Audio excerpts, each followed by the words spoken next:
So dear student, अब हम जैसे मैंने आपको बताया था कि फोटोफॉस्फोराइलेशन दो किस्म की होती है, एक साइक्लिक और एक नॉन साइक्लिक। सो सबसे पहले आज के लेक्चर में हम नॉन साइक्लिक फोटोफॉस्फोराइलेशन डिस्कस करेंगे स्टेप वाइज, ठीक है। So for the first step in the non cyclic photophosphorylation is the absorption of light by PS2। अच्छा, पहले तो ये देख लें कि नॉन साइक्लिक फोटोफॉस्फोराइलेशन होती क्या है। बेसिकली फोटोफॉस्फोराइलेशन एक टर्म है जिसका मतलब है फोटो का मतलब है लाइट और फॉस्फोराइलेशन का मतलब है कि सिंथेसिस, ठीक है। सो एटीपी की सिंथेसिस जब लाइट रिएक्शन के अंदर होती है तो इसको फोटोफॉस्फोराइलेशन कहते हैं। अब नॉन साइक्लिक फोटोफॉस्फोराइलेशन में जो पहला स्टेप है वो है light absorption by PS2। Non cyclic photophosphorylation में 2 फोटो सिस्टम्स इन्वॉल्व होंगे, यानी photo system 1 and photo system 2 दोनों इन्वॉल्व होंगे। 2 इलेक्ट्रॉन ट्रांसपोर्ट चेन इन्वॉल्व होंगी और बाकी जो स्टेप्स हैं वो अभी हम डिस्कस करते हैं। So first step is the absorption of light by PS2। So first of all what happened, the 2 photons of light are absorbed by the antenna complex of the PS2।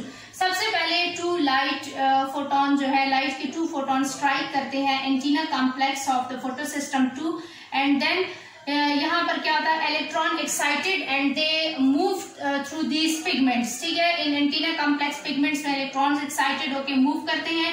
Ultimately the energy absorbed energy reaches to the reaction centre of the PS2, ठीक है। Ultimately क्या होता है कि ये जो energy absorb energy है it reaches to the reaction centre of the PS2 and when it reaches to the reaction centre of the PS2 the 2 electrons of the reaction center excited and they leave the photosystem. These excited electrons when leave the photosystem they are captured by the primary electron acceptor of the PS2. Primary electron acceptor आपको diagram में नजर आ रहा है। They receive these 2 electrons, they captured these 2 electrons. As a result क्या होता है कि PS2 जो है जिसमें 2 इलेक्ट्रॉन्स की कमी आ गई है, here it causes the 2 electron holes in the PS2, यानी it causes the deficiency of electron in the PS2. So what happened in that stage, जैसे हम कहते हैं कि क्लोरोफिल जो है वो रिड्यूस फॉर्म में होता है, लेकिन जब वो लाइट को एब्जॉर्ब करता है तो वो ऑक्सीडाइज फॉर्म में आ जाता है। So in this phase the photosystem 2 become oxidized as the 2 electrons are